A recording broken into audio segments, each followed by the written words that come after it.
क्या सुन दे गो नहीं गो भगवान को भजन करो नहीं करो तो क्या होगा?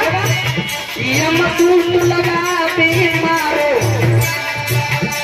भरी तेरी गोरी सी गाँव दिन हमारे घटू चले तेरी गोरी सी।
जोर से जयकार लगाओ, बोलिए गोविंद भगवान की।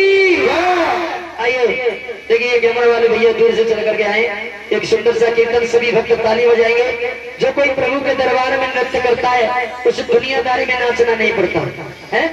आएंगे भक्त के 2 मिनट के लिए कीर्तन में नृत्य करते हुए मनोरंजन के बतौर अपने सभी भक्तों आएंगे। जो भी माता बहना नृत्य करना चाहती है आ जाए ठाकुर जी के दरबार में। ये 5 मिनट का समय लेते हुए गुरुदेव से, उसके बाद सुंदर सी कथा गुरुदेव के द्वारा सुनेंगे। आ जाओ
जय करेंगे। बोले वृंदावन बिहारी लाल की। आ जाइए गुरु के द्वारा अब कथा का प्रशासन करेंगे सभी भक्तों। अब से कुछ ही क्षण में सुंदर सी झांकी आ रही है। भोले बाबा पूरे 6 फुट का नागिया साथ में लेकर के आएंगे और झांकी का दीदार करेंगे सभी भक्तों बड़े प्रेम से।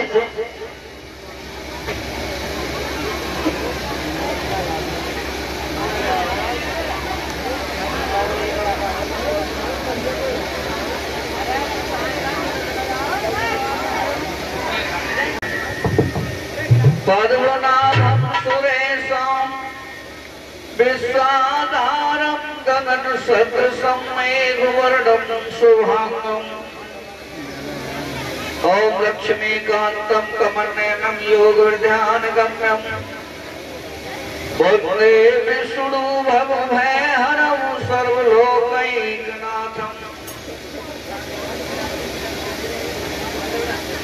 अयं ब्रह्मा वडे नरोत्तमर्तु सुवंद दिव्यस्तवै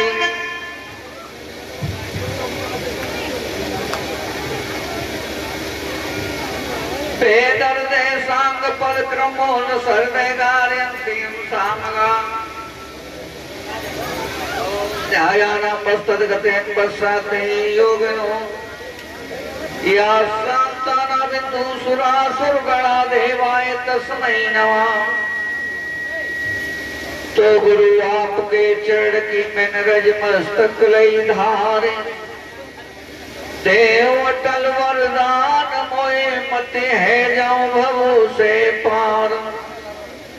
गुरु अमरकांत चरण बंद कहूं कर जोरे हो प्रसन्न परवां सकल मंज मनोरथ मोरे।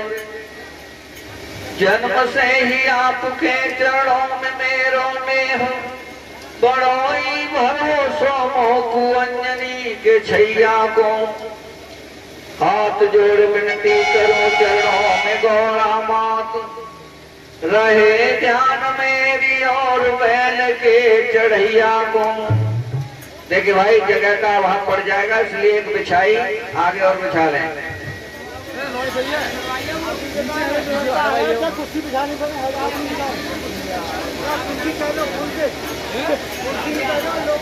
एक प्रेम से कीर्तन बोल लें और उसके बाद कथा पर लौट के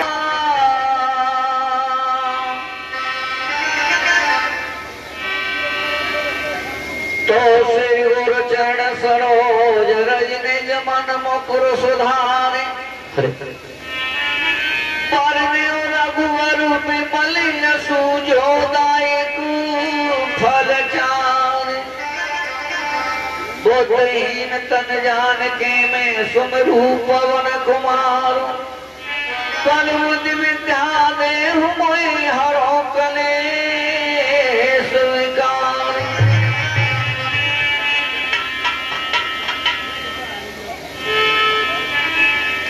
के बिराजो अरे नंद किशोर आज भागवती अंतर बिराजो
भागवती अंतर बनो रे बोलो आखन चोरी आज भागवती अंतर विराजो नंद किशोरी आज भागवती अंतर विराजो।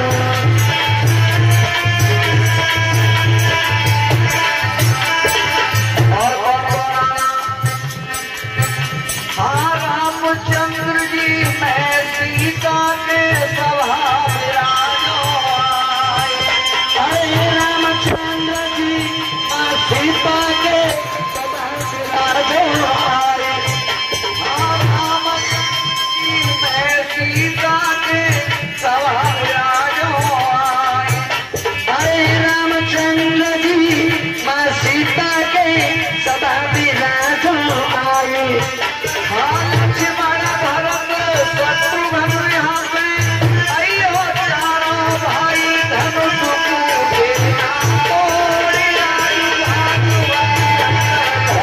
को कईयो तोरी आज भागवती अंतर विराजो किशोरी आज भागवती अंतर विराजो।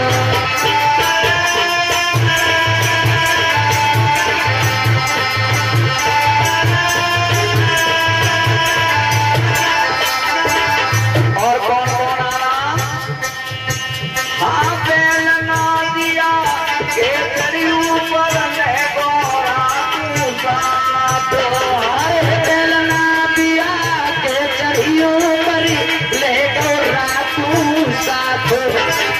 बेल ना दिया के तेरी ऊपर ले गोरा तू साथ अरे बेलना दिया के चढ़ियो पर ले गो रातू साथ। और श्री गणेश भगवान संग में लइयो गोरा नाथ मचे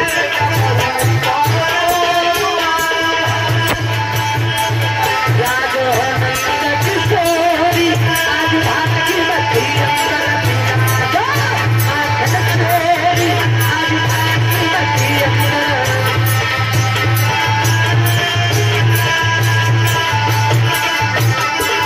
और कौन कौन आना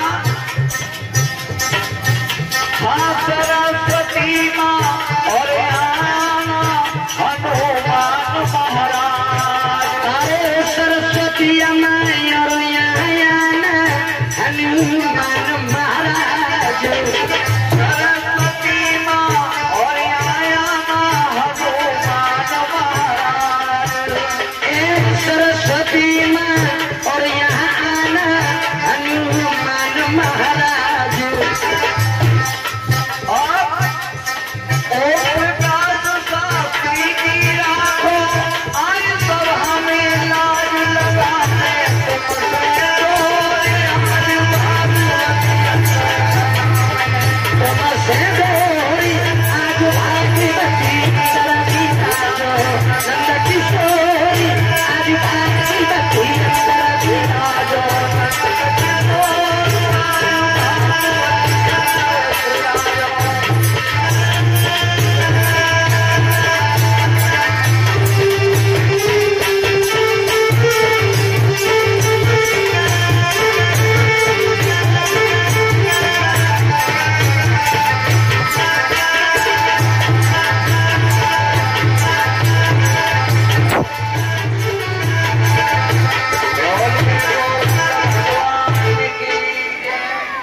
भैया छह धरी खा के बैठे हो जाने का हलाओ डुलाओ जय खाड़ो जोर से लगाओ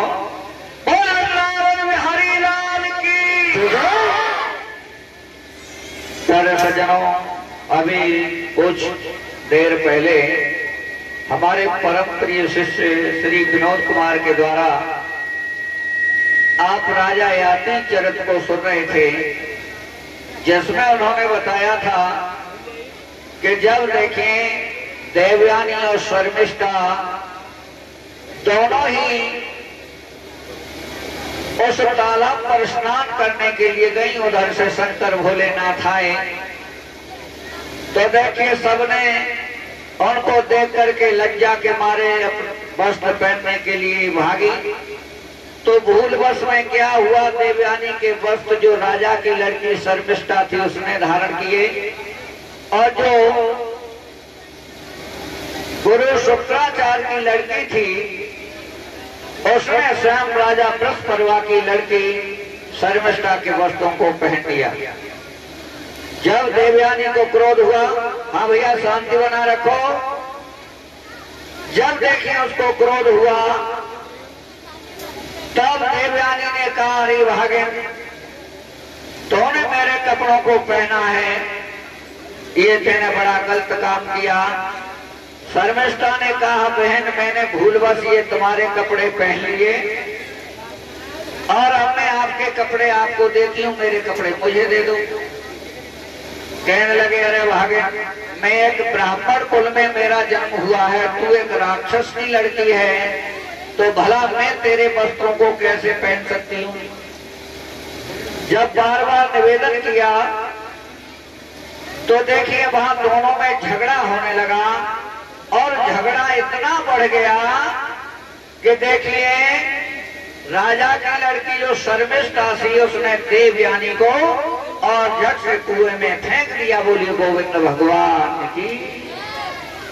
जब देखिए देवयानी कुएं में गिर पड़ी, इधर सभी सखियां अपने अपने घर के लिए प्रस्थान कर गईं। इधर जब काफी समय बीत गया, सारी रात गुजर गई, सुबह का वक्त हुआ, इधर राजा याति अपने घोड़े पर सवार होकर के देखिए शिकार खेलने के लिए चले हैं। प्रधान जी साहब, तो क्या हुआ कि जब शिकार खेलने के लिए निकले हैं, इधर उसने आवाज सुनी कि कोई घोड़े पर चढ़ करके आ रहा है, तो नीचे से आवाज लगाई, भैया कौन हो घोड़े वाले, और क्या बोली है,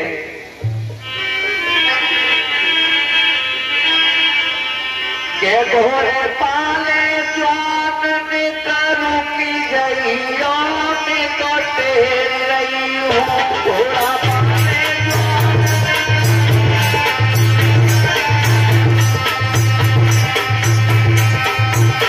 घोड़ा पाले जान निकट जइयो निकट रही हूँ, घोड़ा पाले जान निकट जइयो निकट जइयो में तो तेरे रही और हाँ संग की सहेली कुआं में धकेली, संग की सहेली कुआं में धकेली, अरे संग की सहेली मोई कुआं में धकेली, संग की सहेली कुआं में धकेली, मैं तो कर्म को फलियां भोग रही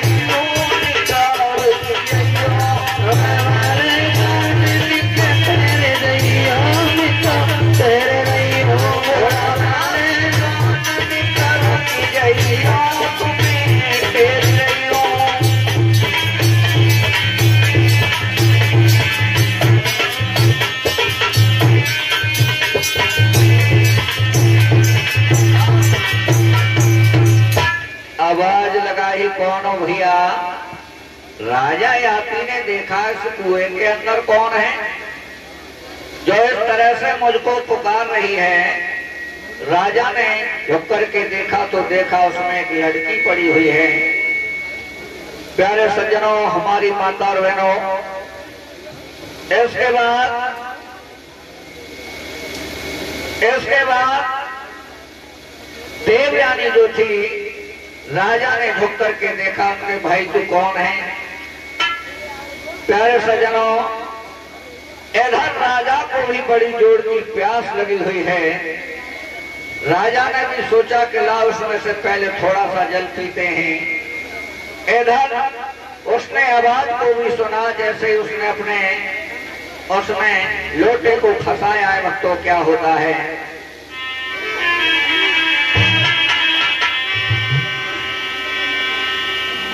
घोड़ा पे भाव सवार सुमेरी करतार सुनो मेरे भाई, जाने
राजमाताओं के नाम है। ये 100 रुपए नथु सिंह गौड़ यादव और 100 रुपए यूबी यादव शनो विशाल यादव, 50 रुपए पुष्पेंद्र कुमार, 50 रुपए धनपाल शनो नेत्रपाल सिंह, 1 बाल्टी गेहूं अन्नदान, 1 बोरी और 100 रुपए 2 बोरी गेहूं, 1 बोरी चावल राजपाल सिंह यादव, 101 रुपए भाषेंद्र शनो प्रणामचरण सिंह, 1 बोरी गेहूं और 1 बाल्टी चावल, 10 किलो चावल अजय शर्मा, 101 रुपए 1 बोरी गेहूं लखपत सिंह यादव, 101 रुपए मुकेश यादव दुकानदार, 100 रुपए 1 बोरी गेहूं और चावल गुप्तदान, 201 रुपए 1 बाल्टी गेहूं मास्टर विजय सिंह शनो गीतम सिंह यादव, 21 रुपए उमेश यादव ट्रैक्टर वाले, 1 बाल्टी गेहूं नरेश शनो संतराम सिंह गुर्जर, 1 बाल्टी गेहूं 1 बाल्टी चावल गुप्तदान और 10 रुपए अंश बघेल नन्ना सा बच्चा। ये भक्तवर ठाकुर जी की कथा में दान अर्पण कर रहे हैं। ठाकुर जी धन धान से भरपूर रखे, हमेशा खुश रखे। बोले वृंदावन हरिलाल की। सारे सज्जनों, हमारे राजा याति के उस तोमे को पकड़ लिया देवयानी ने। राजा ने कहा तू कौन है? और मैं महाराज बताऊंगा, पहले निकल के आओ बाहर, मुझे पहले बाहर निकाल लीजिए, उसके बाद मैं सब कुछ बता दूंगी। प्यारे सज्जनों, राजा याति ने देखिए देवयानी को बाहर निकाला है। तब देवयानी प्रेम भरी वाणी से राजा याति से कहा, वीर श्रोमण राजा, आज आपने मेरा हाथ पकड़ा है, इसलिए इस हाथ को कोई दूसरा नहीं पकड़ सकता। ऐसे हाथ को कोई दूसरा नहीं पकड़ सकता, इसीलिए आज से तुम मेरे पति हो गए। मैं तुम्हारे साथ विवाह करना चाहता हूँ, मैं आपके साथ शादी करना चाहती हूँ। प्यारे सज्जनों, क्योंकि केवल पत्नी का हाथ तो पति का पकड़ने का अधिकार होता है।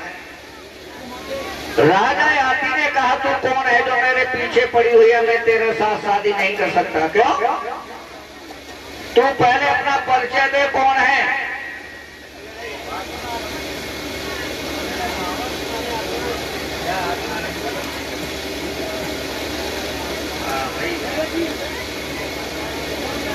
प्यारे सज्जनों, हमारी माता बहनों, इसके बाद जब बार बार निवेदन किया, राजा याति ने कहा पहले अपना परिचय दो, कौन हो?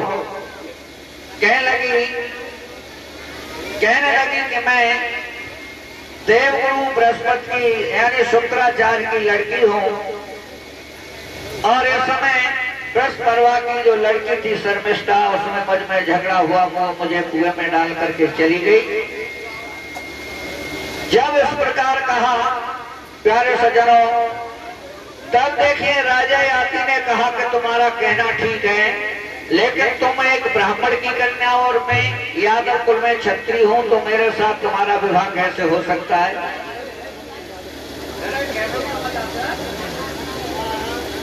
तब देखिए देवयानी ने कहा कि मुझे सांप लगा हुआ है, इसलिए मुझे कोई क्षत्रिय वर मिलेगा, लेकिन मैं ब्राह्मण का वर नहीं कर सकती। क्या सांप लगा हुआ है? तब देखिए आज बतलाने लगी है देवयानी कि एक बार की बात थी कि राक्षसों में और देवताओं में युद्ध चल रहा था। जब बहुत दिन तक युद्ध चलता रहा, तो देखिए राक्षसों की कोई पार नहीं पड़ी और उन्होंने देवताओं से हार गए। लेकिन जब युद्ध चलता रहा, लेकिन राक्षसों के गुरु कौन है? शुक्राचार्य, और देवताओं के गुरु कौन है? बृहस्पति जी। तो देखिए शुक्राचार्य जो थे प्रतोम संजीवनी विद्या जानते थे, यानी कहने का मतलब ये है जो भी उनकी सेना में राक्षस मर जाते थे उसको पुनः जीवित कर देते थे। और देवता जो थे जितने भी मर जाते थे वो जड़ी बूटियों के द्वारा उन्हें ठीक तो कर सकते थे, लेकिन जो मर जाता था उसको ठीक नहीं कर पाते थे। प्यारे सज्जनों, जब ये कई दिनों तक युद्ध चलता रहा, देवता घटने लगे, राक्षस प्रबल हो गए, तब देवता घबरा करके भगवान की शरण में गए। भगवान हमारा क्या होगा, हम तो हमारी तो संख्या घट रही है, अब क्या करें। भगवान ने कहा कि अपने गुरु बृहस्पति जी से सलाह लो। गुरु से पूछा, गुरु जी क्या करें। तब देखिए गुरु जी ने कहा कि इस समय अगर कोई शुक्राचार्य जी के पास जाए और वहां जाकर के मृत्युम संजीवनी विद्या को सीख करके आए तो ये काम हल हो सकता है। लेकिन इस कार्य को करेगा कौन? तो देखिए वहां पर बृहस्पति जी का जो लड़का था जिसका नाम था कच्छ, उस कच्छ को भेज दिया। जब वहां पर कच्छ को भेज दिया और कच्छ ने जाकर के देखिए वहां पर चढ़ वंदना के गुरु के निवेदन किया कि प्रभु मैं आपके पास आपसे विद्या ग्रहण करने के लिए आया हूँ। शुक्राचार्य ने सहर्ष किया, क्या को स्वीकार किया और उसको अपना शिष्य बना लिया। अब देखिए शुक्राचार्य जी ने सबसे पहले क्या किया, उनको कार्य दे दिया। क्या कार्य दे दिया कि जाओ और गैया को चराओ। अब देखिए कच्छ जो थे सुबह ही गैया ले जाता है और ले जाकर के शाम को चरा करके घर आता है। कुछ दिन तो कार्यक्रम ठीक चलता रहा, लेकिन एक दिन की बात थी कि जब राक्षसों को पता चल गया कि ये जो बृहस्पति जी का लड़का कच्छ है यहाँ आया हुआ है केवल विद्या सीखने के लिए, तो इसका कोई न कोई उपाय करो। राक्षस बोले, इसका क्या उपाय है? उन्होंने कहा कि इसका तो एक ही उपाय है। क्या उपाय है? इसका ये उपाय है कि इसको जब गाय चराने जाए तो उसी जंगल में इसको मार डालो। इधर देवयानी जो थी कच्छ से बहुत ही प्यार करती थी, जो शुक्राचार्य की लड़की थी। देवयानी कच्छ से बहुत प्यार करती थी। तब देखिए राक्षसों ने क्या किया कि उसको जंगल में जैसे ही गया उसको मार डाला और मारने के बाद वहीं पर छोड़ करके चले गए। शाम को गैया तो लौट करके आ गई, लेकिन कच्छ लौट के नहीं आया। जब कच्छ लौट के नहीं आया तब देखिए देवयानी ने कहा, पिताजी गाय तो आ गई लेकिन कच्छ तो आया नहीं है, अभी कच्छ नहीं आया। उन्होंने कहा, उनका चल चिंता मत कर। उन्होंने अपनी मृत्यु संजीवनी विद्या चलाई और जैसे ही जंगल में जल छिड़कार कहा, बेटा कर। कच्छ जीवित होकर के उठ करके खड़ा हुआ और गुरु के साथ देखिए वहां पर आ गया। बोली गोविंद भगवान ने की। कच्छ आ गया। दूसरे दिन फिर राक्षसों ने उसे मार दिया, लेकिन शाम को गाय लौट करके आ जाती हैं, लेकिन वह लौट करके नहीं आ रहा है। भक्तों, जब कई बार जीवित किया, अब राक्षसों ने विचार किया कि भैया अब तो गुरु जीवित कर लेते हैं, अब क्या करोगे? उनके चलो कोई दूसरी युक्ति बनाओ। तब देखिए राक्षसों ने क्या किया है कि आज कच्छ को मार डाला और मारने के बाद वहीं से उन्होंने कंडा ईंधन इत्यादि पी लिए और पीने के बाद उसको वहीं पर जला दिया और जलाने के बाद उसकी राख को भी लेकर के आते हैं और शुक्राचार्य को मदरा यानी शराब में मिलाकर गुरु को ही पिला दिया। बोलिए गोविंद भगवान की। शाम को गैया लौट आई, लेकिन कच्छ लौट के नहीं आया। जब कच्छ लौट के नहीं आया भक्तों, तब देखे देवयानी को बड़ी चिंता हुई। देवयानी ने कहा, पिताजी फिर वो तो गड़बड़ हो गई, क्योंकि गाय आ गई कच्छ नहीं आया। तब उन्होंने फिर देखिए मृत्युम संजीवनी विद्या को चलाया और चलाने के बाद जैसे ही आवाज लगाई, बेटा कच्छ। अब कच्छ तो उनके पेट में जा चुका था। कच्छ ने पेट से आवाज लगाई, हाँ गुरुदेव। उनके बेटा कहाँ हो? कहने लगे, गुरुजी हम तुम्हारे पेट में हैं। पेट में हो? हाँ। अब वो भी समझ गए। तब उन्होंने कहा, बेटा अब हम तुम्हें अपनी मृत्यु संजीवनी विद्या सिखाते हैं, आप हमारे उदर में रह करके विद्या ग्रहण करो और जब आप सीख जाओगे ना, तब हम आपको निकाल लेंगे और निकालने के बाद आप अपनी मृतों संजीवनी विद्या से हमको जीवित कर देना। बोलिए गोविंद भगवान की। प्यारे सज्जनों, मेरी माता और बहनों, इस तरह से आज देखिए जब पुत्र को जीवित किया, उनको विद्या सिखाई और सिखाने के बाद कुछ दिन के बाद पेट फाड़ दिया गुरु ने और बेटा कष्ट निकल करके बाहर आ गया। बोलिए गोविंद भगवान की। जब देखिए कच्छ बाहर आ गया भक्तों, उसके बाद जब कच्छ बाहर आया और कच्छ ने अपनी मृत्यु संजीवनी विद्या चलाई और अपने गुरु को भी जीवित कर दिया। बोलिए गोविंद भगवान की। और देखिए राजा जब जाने लगे हैं, इसके बाद देवयानी जो थी उसको अपना पति मानने लगी। धीरे धीरे कुछ दिन के बाद कच्छ ने कहा कि गुरुजी हमारा काम बन गया है, अब हम अपने घर जाना चाहते हैं। शुक्राचार्य ने कहा चलो बेटा कोई बात नहीं है, चले जाओ।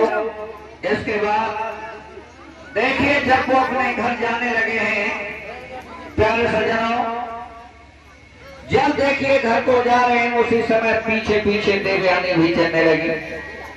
जब देवयानी पीछे पीछे चलने लगी, कच्छ आगे आगे जा रहा है, देवयानी ने आवाज लगाई, रोकर। और क्या बात है देवयानी? और मेरी बात सुन, क्या कहना चाहती है?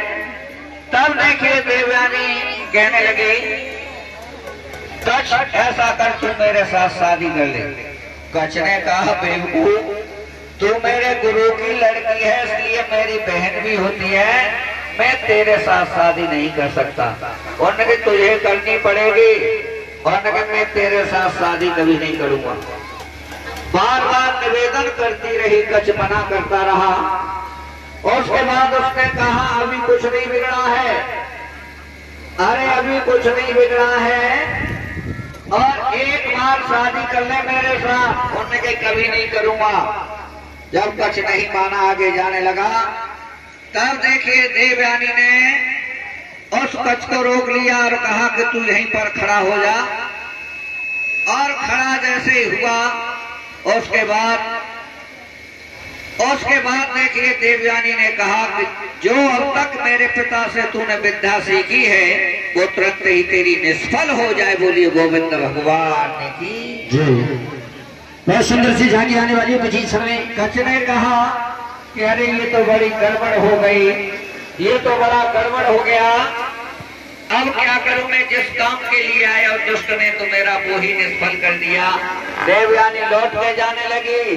कच्छ ने कहा तू भी तो कुछ प्रसाद लिए जा। उसने भी देवयानी को वहीं पर खड़ा किया कि जा, मैं तुझे भी साफ देता हूं कि तुझे कोई ब्राह्मण नहीं मिलेगा, बल्कि किसी यादव क्षत्रिय के साथ तेरा विवाह होगा। बोलिए गोविंद भगवान की। इसके बाद शुक्राचार्य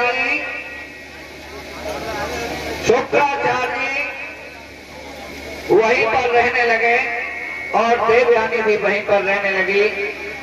इधर वही बात जो राजा याति के लिए कहा था देवयानी के, इसलिए मेरा विवाह क्षत्रिय के साथ होगा और किसी के साथ नहीं हो सकता। तब उन्होंने कहा अगर ऐसी बात है तो अपने पिता को लगन पत्रिका के साथ हमारे यहाँ भेजना, तो हम फिर बारात के आएंगे और तुम्हारे साथ विवाह करेंगे। इसके बाद देखिए लगन पत्रिका को भेजा गया राजा याति के यहाँ, और देखिए वहां पर राजा याति को देखिए दूल्हा बनाया गया है। इसके बाद बारात लेकर के आते हैं और देखिए देवयानी के साथ विवाह होने लगा। तो भैया प्रेम से गाएं।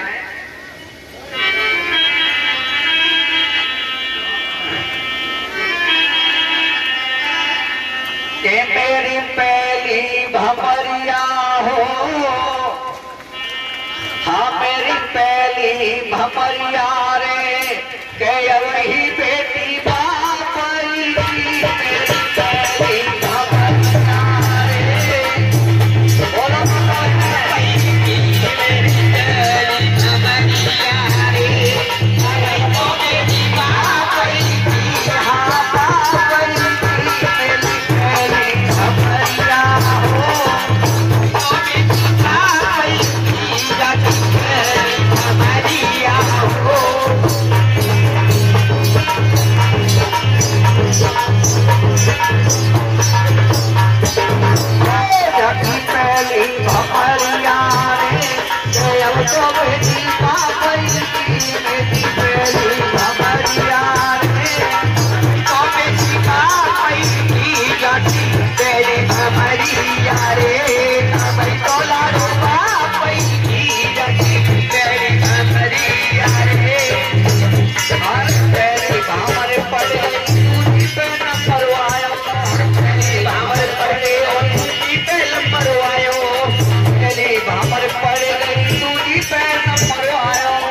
या कोई गीत मंगल हो तो बड़े जोर की आवाज सुनता है, पूरी रात घोड़ी घोड़ा बिकता है।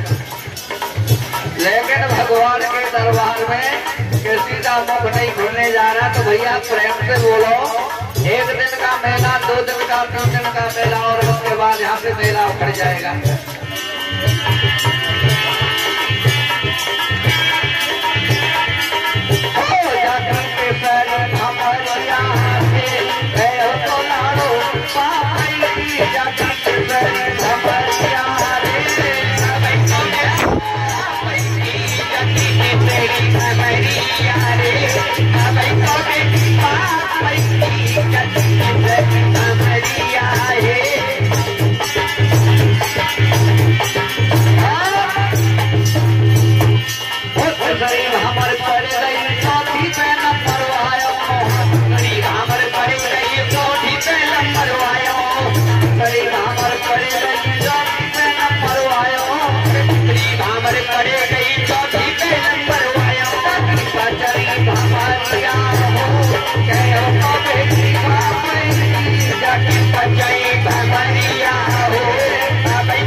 दाता के नाम है ये 30 रुपए बब्बू बघेल, 211 रुपए 21 किलो गेहूं गुप्त दान आया है, और 10 रुपए 1 परात गेहूं विनय शर्मा, 1 बाल्टी गेहूं राजेश बघेल, 100 रुपए शिवराज सिंह यादव, 50 रुपए चरण सिंह यादव, नेत्रपाल सिंह स्वरूप 1 बाल्टी चावल, और 50 रुपए 1 बाल्टी गेहूं चावल रामवीर सिंह सरो भाटमर सिंह, 1 बोरी गेहूं चावल गुप्त दान, 1 बाल्टी गेहूं गुप्त दान 100 रुपए राम प्रसाद बघेल, और 100 रुपए नेत्रपाल सिंह बघेल 1 बाल्टी गेहूं, 50 रुपए अजय स्वरूप चरण सिंह, 10 रुपए नन्ना बच्चा, और 10 रुपए निवि यादव, 50 रुपए रमेश चंद चौकीदार, 100 रुपए निवि यादव, 50 रुपए रमेश चंद चौकीदार। ये सभी भक्तों प्रभु की ठाकुर जी की कथा में दान अर्पण कर रहे हैं। ठाकुर जी ने धनधान से भरपूर रखे। सांड वाले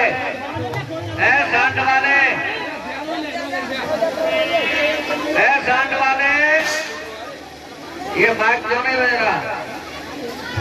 बार तो कहनी पड़ेगी क्या? देने और लोग किलो है। कैमरे में सुनील शर्मा,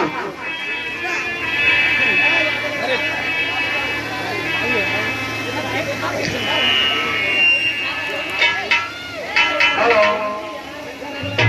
हाँ भैया जयकारा लगाना जोड़ते हैं। बोल वृंदावन बिहारी लाल की। ये जो भैया ठेला वाले हैं कृपया करके बाहर ले जाए इस ठेले को नीचे ले जाए यहाँ से।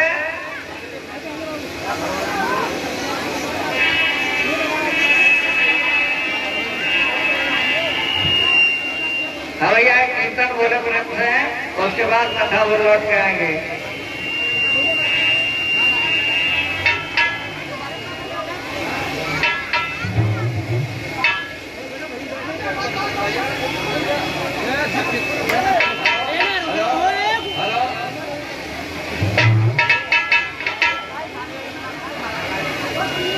हेलो हेलो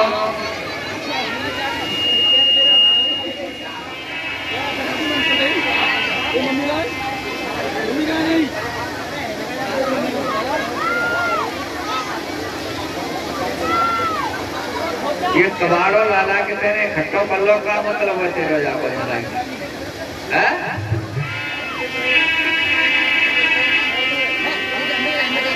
अरे अब ही ले ले हर को नाम हरिया बेटी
तेरी कोई न भली कहो से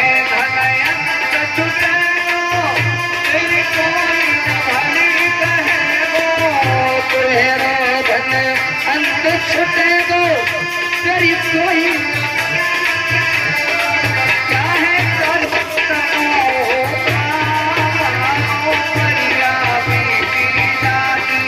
अरे जय करी कितने जा रही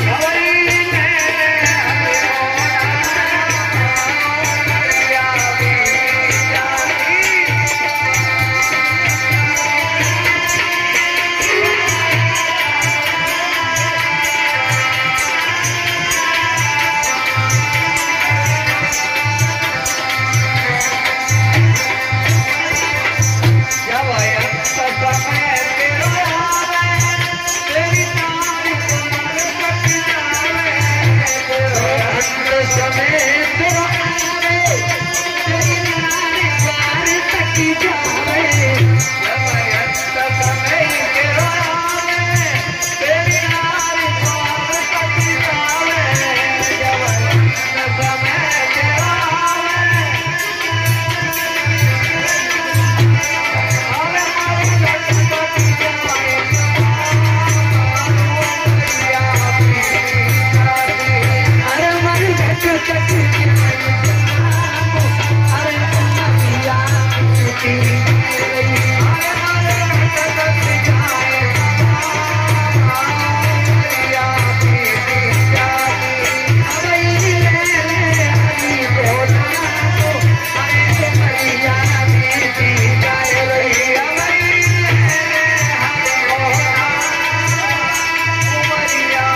प्यारे सज्जनों, माता बहनों, ऐसे प्रकार शुक्राचार्य जी ने, भैया लड़कों खड़े बैठ जाओ, हटो यहाँ से, यहाँ डिस्टर्ब मत करो, पीछे पहुंचो सब लोग। इस प्रकार शुक्राचार्य जी ने देवयानी का विवाह राजा याति के साथ कर दिया और शर्मिष्ठा को दासी के रूप में देकर कहा कि इसके साथ कभी सहवास नहीं करना।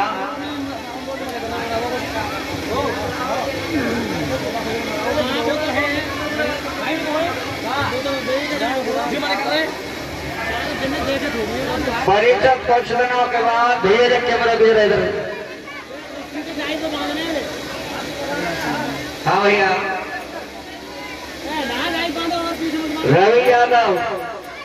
रवि यादव की तरफ से ये 201 रुपए का हार हमें भेंट हुआ है। हम भगवान से प्रार्थना करेंगे, भगवान इस बच्चे की आय को अजरमर करे और कमी पड़ जाए तो हमारी आय से लगा दे और धन से भरपूर रखे। ये बड़े प्रिय बच्चे हैं, ये सारा परिवार ही इतना सभ्य है कि इनकी तो जितनी तारीफ करी जाए वो हमारी कम है।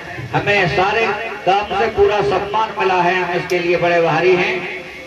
और 1 से 1 रुपए हमारे परम प्रिय शिष्य विनोद बाबू के लिए भेंट किया है और हम सभी और 10-10 रुपए से सभी बच्चों का सम्मान किया है। भगवान से प्रार्थना करेंगे, भगवान हमारे बच्चों को धन से भरपूर रखे, उनको सुख और शांति दे। बोलिए गोविंद भगवान की।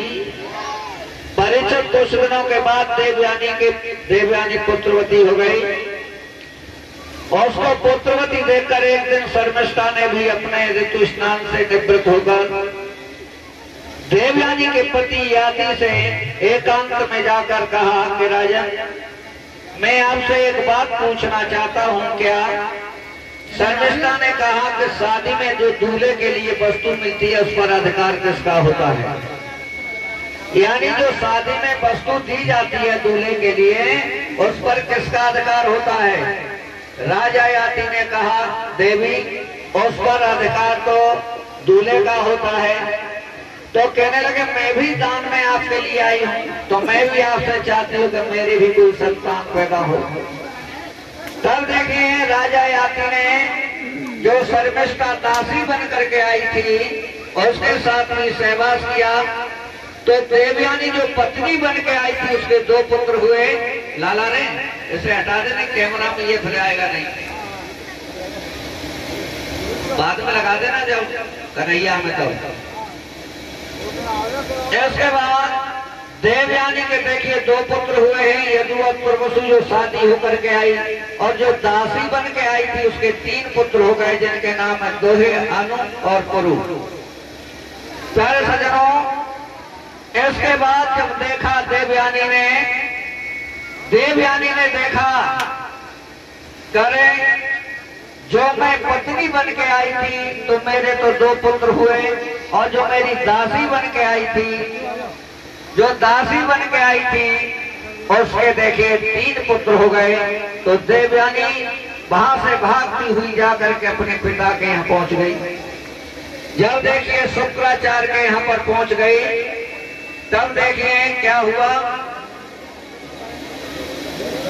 हाँ भैया, हमारे बच्चों ने यज्ञपति परिषद, हमारे प्रधान और मान्यगढ़ जो भी आए हैं सबका सम्मान किया है।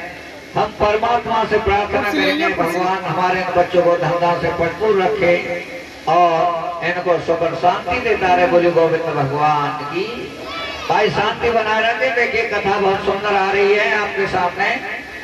तो देखिए देवयानी भाग करके अपने पिता शुक्राचार्य के पास गई और शुक्राचार्य जी से जाकर के शिकायत की के पिताजी, जो मैं पत्नी बन के गई थी तो मेरे पास तो 2 पुत्र हैं और जो दासी बन के गई थी उसके पास 3 पुत्र हो गए।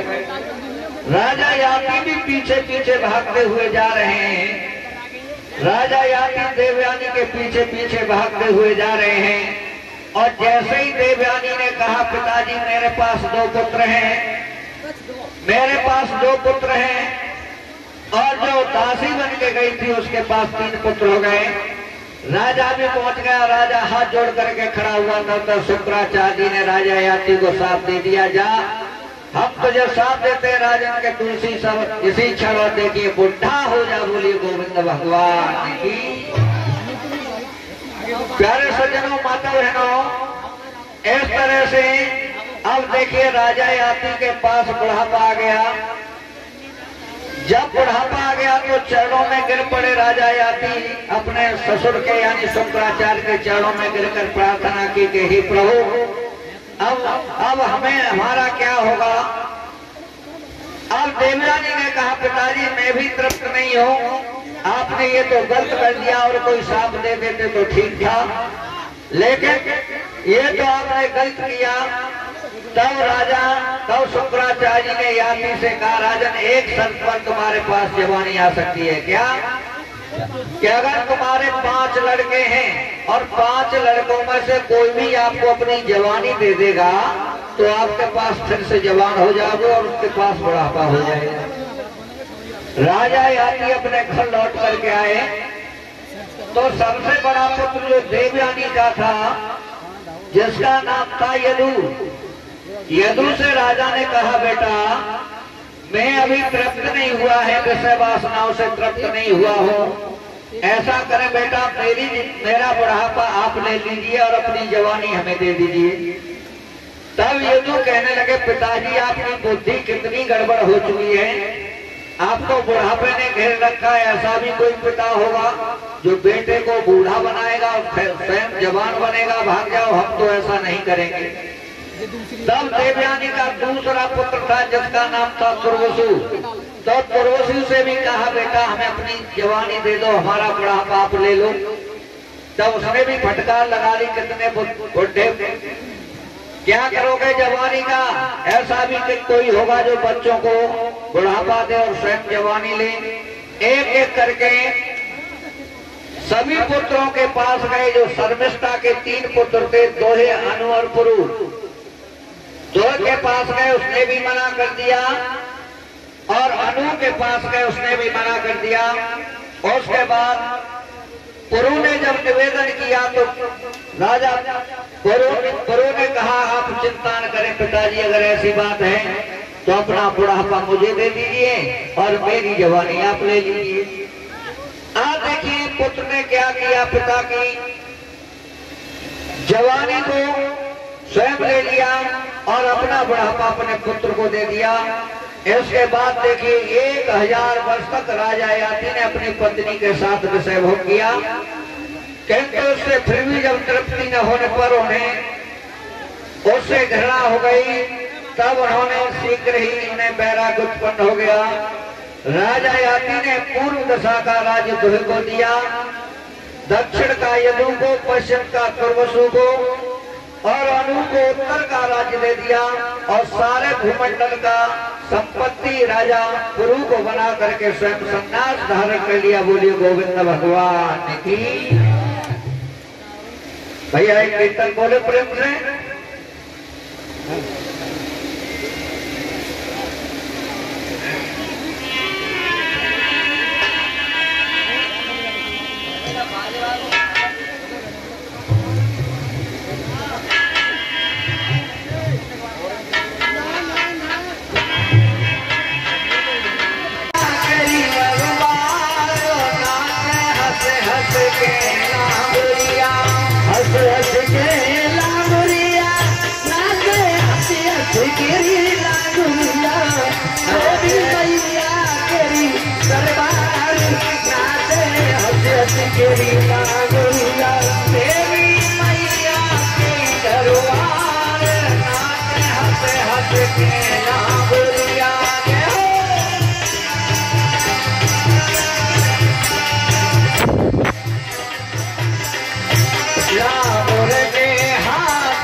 लाल चुनरिया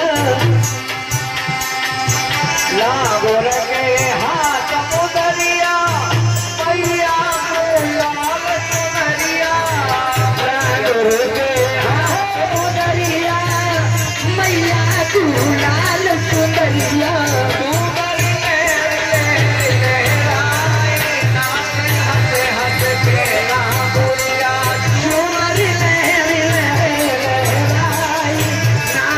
हंसी हंसी तेरी नागरिया मेरी मैया तेरी दरबार नाचे हंस हंस के नागरिया तेरी मैया तेरी दरबारी नाचे हंसी हंसी तेरी नागरिया भक्तों ने भवन सजायो हम सबने गुण तेरा गायो भक्तों ने भवन रचायो हम सबने रूप बनायो हर दर्शन देना हर बार नाचे हंस हंस के नागरिया तेरी मैया तेरी दरबारी नाचे हंसी हंसी तेरी नागरिया तेरी मैया तेरी दरबार नाचे हंस हंस के नागरिया